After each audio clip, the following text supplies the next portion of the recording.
Com. And I think we can all agree that the tornadoes over the weekend were no good thing. But Mississippi is stepping up and helping out, and that's worthy of highlighting and letting you know all the ways that help is needed. And joining us today is Pastor Rodger Jones of First Baptist of Rolling Fork. So, hey, Pastor Jones.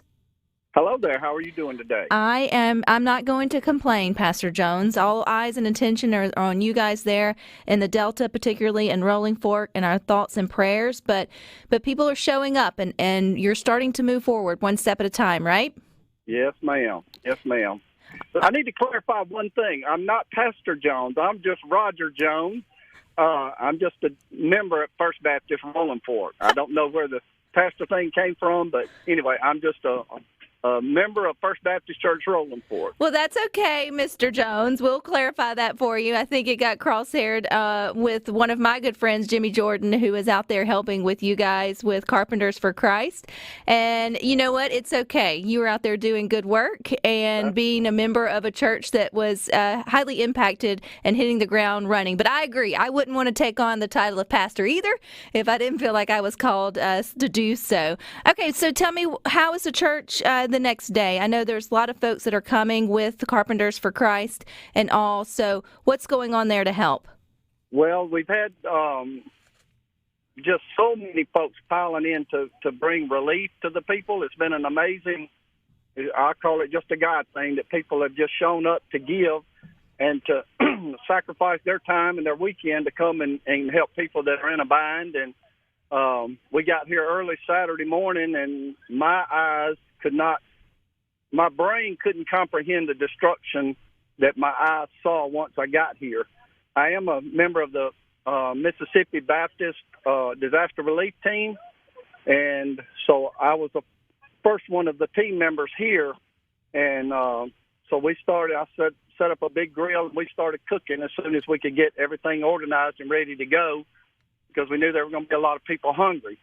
Our Mississippi Baptist team has headed to, I think they're to Amory or maybe to Winona, but they're involved in that area. And we've turned this area over to the Arkansas Baptist, a sister organization there in Arkansas. We work together closely, and they're going to be doing a big major cooking here starting on Wednesday, but we're just firing up the big grills, and I think we cooked like 2,000 hot dogs and hamburgers and stuff on Saturday. And then yesterday we did close to the same, and we're working on it again today. So, Mr. Jones, with you being a member of First Baptist Rolling Fork, how was the church spared, or did the building receive any damage? We do have damage. It blew our steeple off. We lost a lot of our roofing coverage, not the structural damage, but the shingles were blown off, and we'll have to have a new roof. And we had several windows blown out. But the Lord spared our church, and for that we're very grateful. And we had a church service yesterday, and the house was packed. It was a very emotional, moving service. Our pastor did a great job. Our pastor's wife actually had 2 strokes last week in her 40-year. She's 40-something years old, and she got out of the hospital on Saturday. And so he left this morning going down to take care of her. But he did a great job yesterday in the service, and a very moving thing when our hearts have been humbled the way that they have through the storm, Well, it's unimaginable, as so many have seen the devastation, and so many want to know how to help, Mr. Jones. And so one way is helping to feed those that are getting out there and doing the grunt work, whether it's with the Carpenters for Christ. I know Jimmy and his team have been out there pulling trees off of homes that were still livable. There's people out there just with debris cleanup and, finding their place in it. So if someone's listening and wants to help, how can we help you guys do what you're doing? Well, we've been inundated with people bringing water. We have more water than we need in this area. There are several parts of the state that were affected by this, as you well know. Fortunately, we've been blessed with a lot of water. That was one of the first things that started coming in was water. And then we started getting goods. And what we need to realize is that these people, I'm going to go home tonight and lay my head in a bed on a pillow. These folks have no home. The heart really wants to bring stuff for the people. The people have nowhere to put stuff. the biggest need that we have right now is money so they can get what they need to get, because they have none. I mean, this is not a really a big job opportunity in our area because of where we are, and it's been hard on everybody, and so our church has asked people to make contributions to the First Baptist Church and put disaster relief there and deposit it, send it to the Bank of Anguilla. And I can get you that information if you want to do it later. But the Bank of Anguilla is holding the funds, and then our church is going and buying gift cards with those funds and giving them to the people so they can get what they need. We're trying to supply some of those needs, and we don't know what they are for everybody. So we've given out tons and tons of diapers and baby food and, just different things. But, they just don't have any place to store anything. So we felt like it would be better for them to go buy what they need, You definitely bring up a good point, Mr. Jones, is we want to help, but sometimes we can, get a little bit ahead of ourselves, and that's with actual stuff. When right now it's the cleanup, it's the immediate needs, and every individual at every home's going to be a little bit differently. Some have other places that they can go while, they're sort of cleaning up or rebuilding, and every situation is different. We'll make sure we get that information from you off air, Mr. Jones, and we'll be able to share it in the best way for folks to be able to go and one click or whatever for donations. In terms of food or help in terms of cooking and continuing that, is there anything else you guys need at the moment?